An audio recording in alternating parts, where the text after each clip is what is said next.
Okay, page 73, lines 740, 41, 42, 743. But your own hearts, how different, and your deeds, how soon are benefactions all forgotten. Now, Madden, the alert and cool man, answered, I wish that were the worst of it, my lady. But they intend something more terrible. May Zeus forfend and spare us. They plan to drive the keen bronze through Telemachus when he comes home. He sailed away, you know, to hallowed Pylus and old Lacedaemon for news about his father. And her knees failed, and her heart failed, as she listened to the words, and all her power of speech went out of her. Tears came, but the rich voice could not come. Only after a long while she made answer. Why has my child left me? He had no need of those long ships on which men shake out sail to tug like horses, breasting miles of sea. Why did he go? Must he too be forgotten? Then Medon, the perceptive man, replied, A god moved him, who knows, or his own heart sent him to learn at Pylus if his father roams the wide world still, or what befell him. So Penelope's all like, Why Telemachus leave? Sob, sob. She basically then will go on to say, Call in Laertes, who is Odysseus's father, and Euryclea, who was the maid. She says, You can kill me. Ah, I knew. And Penelope just prays to Athena, and she does a lot of sobbing here. So, uh, the next part. He left her then and went down through the house, and now the pain around her heart benumbed her. Chairs were a step away, but far beyond her. She can't even move one step. She sank down on the door sill of the chamber, wailing, and all her women, young and old, made a low murmur of lament around her, until at last she broke out through her tears, Dearest companions, what has Zeus given me? Pain, more pain than any living woman. My lord, my lion heart gone long ago, the bravest man and best of the Danaans, famous through Hellas and the Argive midlands. And now the squalls have blown my son, my dear one, an unknown boy southward. No one told me, oh brute creatures, not one soul would dare to wake me from my sleep. You knew the hour he took the black ship out to sea. If I had seen that sailing in his eyes, he should have stayed with me for all his longing, stayed, or left me dead in the great hall. Go, someone now, and call old Dolius, the slave my father gave me before I came, my orchard keeper. Tell him to make haste and put these things before Laertes. He may plan some kind of action. Let him come to cry shame on these ruffians who would murder Odysseus' son and heir and end his line. The dear old nurse, Euryclea, answered her, Sweet mistress, have my throat cut without mercy, or what you will. It's true, I won't conceal it. I knew the whole thing, gave him his provisions, grain and sweet wine I gave, and a great oath to tell you nothing till 12 days went by, or till you heard of it yourself or missed him. He hoped you would not tear your skin lamenting. Come, bathe and dress your loveliness afresh, and go to the upper rooms with all your maids, to ask help from Athena, Zeus's daughter. She it will be who saves this boy from death. Spare the old man this further suffering. The blissful gods cannot so hate his line. Heirs of Archesius, one will yet again be lord of the tall house and the far fields. She hushed her weeping in this way and soothed her. The lady Penelope arose and bathed, dressed her body in her freshest linen, filled a basket with barley, and led her maids to the upper rooms where she besought Athena.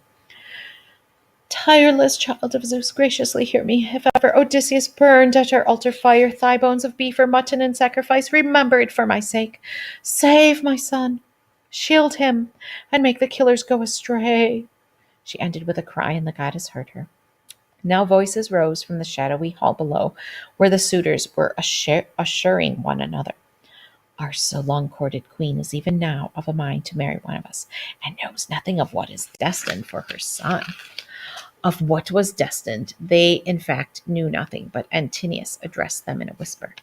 No boasting. Are you mad? And no loud talk. Someone might hear it and alarm the house. Come along now. Be quiet. This way. Come. We'll carry out the plan. Our hearts are set up. Picking out 20 of the strongest seamen, he led them to a ship at the sea's edge, and down they dragged her into deeper water, stepping a mast in her with furled sails and oars atrail from thongs looped over thole pins. Ready all, then tried the white sail hoisting, while men-at-arms carried their gear aboard. They moored the ship some way offshore and left her to take their evening meal there, waiting for night to come. Penelope, at that hour in her high chamber, lay silent, tasting neither food nor drink, and thought of nothing but her princely son. Could he escape, or would they find and kill him? Her mind turning at bay like a cornered lion in whom fear comes as hunters close the ring. But in her sick thoughts sweet sleep overtook her, and she dozed off, her body slack and still. Now it occurred to the gray-eyed goddess Athena to make a figure of dream in a woman's form. Iphthalme, great Icarius's other daughter, whom Eumelus of Phaerae took as bride. The goddess sent this dream to Odysseus's house to quiet Penelope and end her grieving. So passing by the strap slit through the door, the image came a-gliding down the room to stand at her bedside and murmur to her. So Athena sends a dream to Penelope. It's going to tell that Telemachus will make it home safely. And in the meantime, Antinius got 20 men together so that they could try to get Telemachus. Sleepest thou, sorrowing Penelope? The gods whose life is ease no longer suffer thee to pine and weep then. He returns unharmed, thy little one. No way hath he offended. Then pensive Penelope made this reply, slumbering sweetly in the gates of dream. Sister, hast thou come hither? Why, aforetime never wouldst come, so far away thy dwelling. And am I bid be done with all my grieving? But see what anguish hath my heart and soul. My lord, my lion heart, gone long ago, the bravest man and best of all the Danaans, famous through Hellas and the Argive midlands, and now my son, my dear one, gone seafaring, a child, untrained in hardship or in counsel.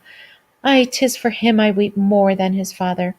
Ay, how I tremble for him, lest some blow befall him at men's hands or on the sea. Cruel are they, and many who plot against him to take his life before he can return. So at first she kind of remembers Odysseus, and then she kind of says, oh, I'm really worried about Telemachus. Now the dim phantom spoke to her once more.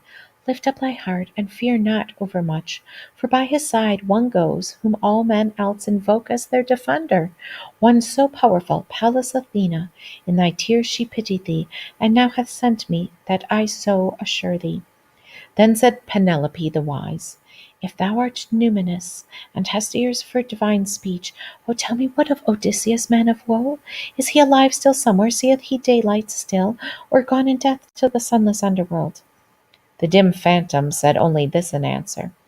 Of him I may not tell thee in this discourse, alive or dead, and empty words are evil. So Penelope's like, okay, Telemachus is going to make it home, got that. What about Odysseus?